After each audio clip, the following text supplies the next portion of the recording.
Hi guys! Magandang araw sa ating lahat. Ito po ang Gaming Digs Vlog, nagbibigay tips, tutorial tungkol sa pagre-repack ng mga gamit hindi, manipis, cracker, sampalok, dili, sweet beans, at iba pang mga kotkotin. Guys, nagpapasalamat ang Gaming Digs Vlog sa lahat ng mga subscribers at lahat ng mga nanonood sa mga video ng Gaming Digs Vlog. Thank you guys! Kung magustuhan nyo mga ganitong klaseng video, please subscribe at gawin nyo rin para lahat tayo ay kumita. Ang re-repakin natin ngayon, peanut garlic. Ang kilo ng peanut garlic ngayong February 3, 2025 ay nagkakalaga ng 160 pesos presyong Divisoria, Manila. Ang gagamitin natin plastic 3x4 para sa 5 peso lang to guys. Or depende na sa inyo guys kung magkano inyong mga presyuhan at kung magkano inyong mga puhunan. Guys, kailangan lang bibilisan natin ang ating pagre-repack nitong peanut garlic para malutong ang ating mani at saka makintab siya tingnan pagka ibinalot natin. Kung mag-umpisa tayo ng mga pagtitinda ng mga kotkotin guys, mas maganda pupunta tayo sa mga palengke na malapit sa ating mga lugar. Or kung nandito man tayo sa Metro Manila, pwede rin tayo pumunta ng Divisoria, Manila o di kaya sa mga palengke na malapit lang sa ating mga lugar. At tayo mismo ang pipili ng ating bibilhin. Kagaya nitong mani guys, mas maganda yung para siyang nakabakyum ang kanyang pagkakabalot. Pagka nakita nyo na malabo ng plastic at saka parang kusot-kusot na siya, wag natin yung kukunin. Pipiliin natin yung makintabang mani, magandang kanyang pagkakabalot at saka titingnan natin yung presyo guys kung kikita tayo. Itong ating nabili guys, 160 lang ang kilo nito. At pag nirepack natin to, malaki ang kita guys. Lagpas 100 ang kita nito pagka sinunod nyo kagaya nitong ating pagre-repack. O ganyan lang guys ang ating yan o pa 5 peso lang yan pero malaki ang tubo niyan. And kung nasa mga bahay lang tayo, pwede rin natin gawin guys itong mga pagtitinda ng mga kotkotin. Kung may bintana tayo, mas maganda. Huwag natin nalagyan siya ng screen. Hayaan natin siya na naka-open lang. Para mas maganda at saka kitang-kita sa labas ng ating mga kababayan.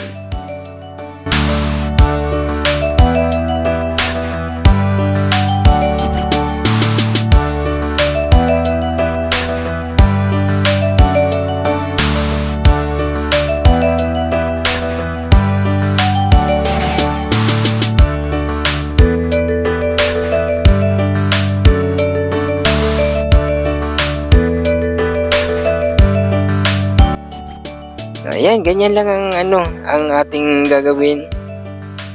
O kung mga nagtatrabaho man tayo, pwede nyo rin gawin ang mga titinda ng mga ganitong mga kotkotin guys.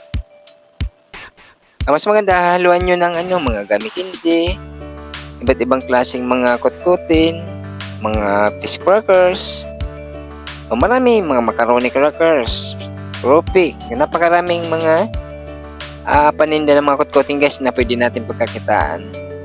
O kung dito tayo sa Divisoria, Manila guys, naku, napakaraming mga paninda dyan na pwede nating pagkakitaan.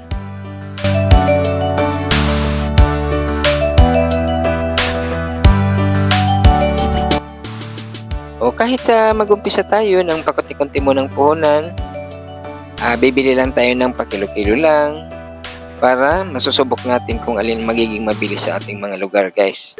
Ganyan lang ang ating gagawin na pagre-repack at pwede na tayong kumita sa mga ganyan. O guys, panoorin niyo itong ating video hanggang matapos para masundan natin kung paano ang mga easing pagre-repack nitong peanut garlic.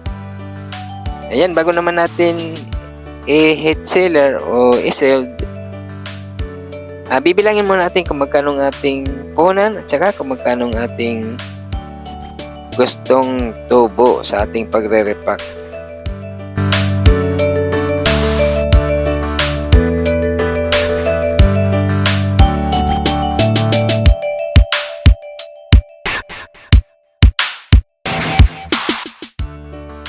Ang aking pagsiseld guys, medyo dinidinan ko siya ng dahan-dahan lang para siyang naka-vacuum ang ating pagkakabalot. Maganda siya tingnan pagka nilagay na natin siya sa ating pagdidisplayan. Ito dinidisplay ko lang to sa karton ng cake. Panoorin niyo, makikita ninyo kung paano natin ginawa ang ating paglalagay sa karton at saka maganda siya tingnan, kung lalo na pag nakasabit na sa ating pagdidisplayan sa ating pwesto. Kagaya ng ganito guys, itong ating pwesto na open lang siya at saka maganda tingnan at nakikita sa labas ng ating mga kababayan. Ayan, mas maganda yung gagamit tayo ng sealer. Kung meron tayong sealer, mas maganda para mabilis natin siya sasara at saka maisiseld.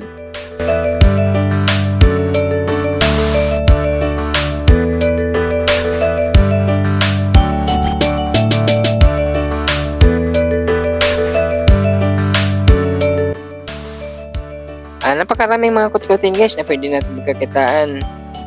Mga gamit hindi o mga money. Dito sa ating channel guys, marami tayong mga video dito tungkol sa pagre-repack ng mga iba't ibang mga kutkutin. Yan pwede natin or pwede tayo kumita. Ito, nasa mga bahay lang tayo, no? Hindi na tayo aalis. Araw-araw na pamasahe, pwede na tayo kumita kung sa inyong mga lugar maraming tao. Check na mabili itong mga ganitong mga kutkutin sa ating mga lugar or sa inyong mga lugar.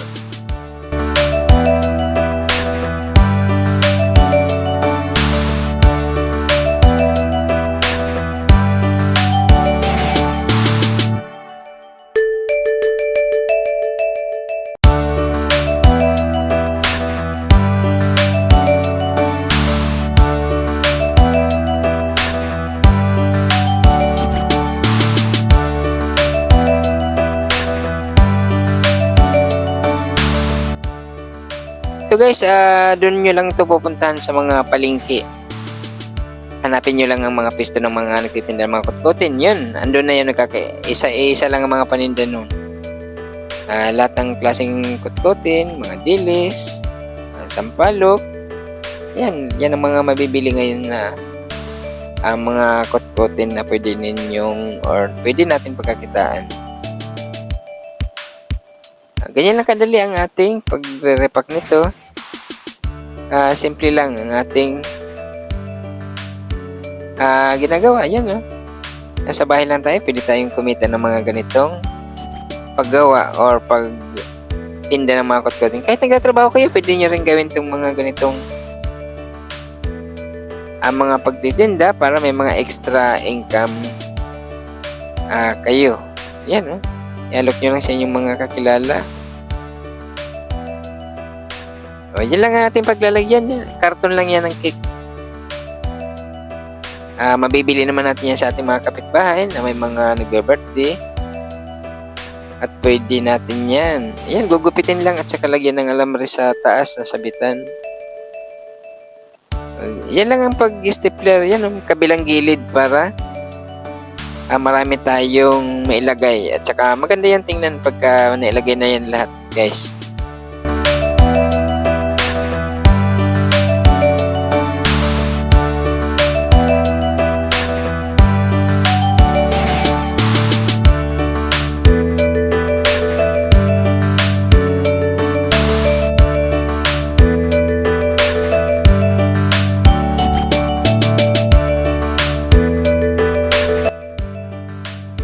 Ito mas maganda ang pagdi-display nito, yung open lang ang ating pwesto at saka walang nakaharang na screen. Mas maganda, mabilis mabili ang mga ganitong kutkutin na paninda kung naka-open lang ating mga pwesto guys. Hayaan natin na ang ating mga kababayan ang pipitas na lang. Importante itong karton nating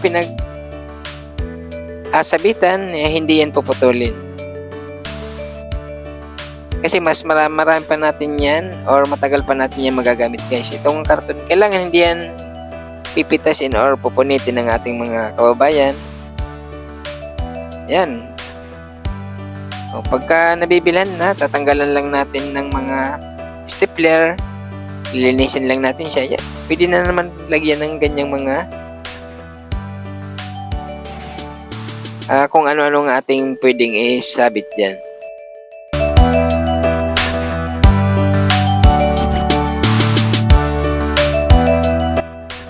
Diba? Napakadali lang gawin.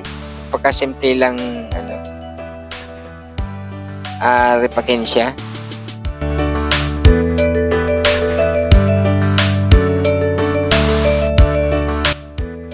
O, ganyan lang bilis yan. Di ba maganda yan? O, napakaganda na ang ating nagawa. O, ganun gawin nyo rin nyo guys ang mga pagtitinda mga ganitong mga kutkutin. Guys, nagpapasalamat ang Gamidigs Vlog sa lahat ng mga subscribers at lahat ng mga nanonood sa mga video ng Gamidigs Vlog. Thank you guys! Kung magustuhan nyo mga ganitong klaseng video, please subscribe para lumago itong ating channel at marami pa tayong magawang video para sa ating mga kababayan at gawin din nila para lahat tayo ay kumita. Thank you guys!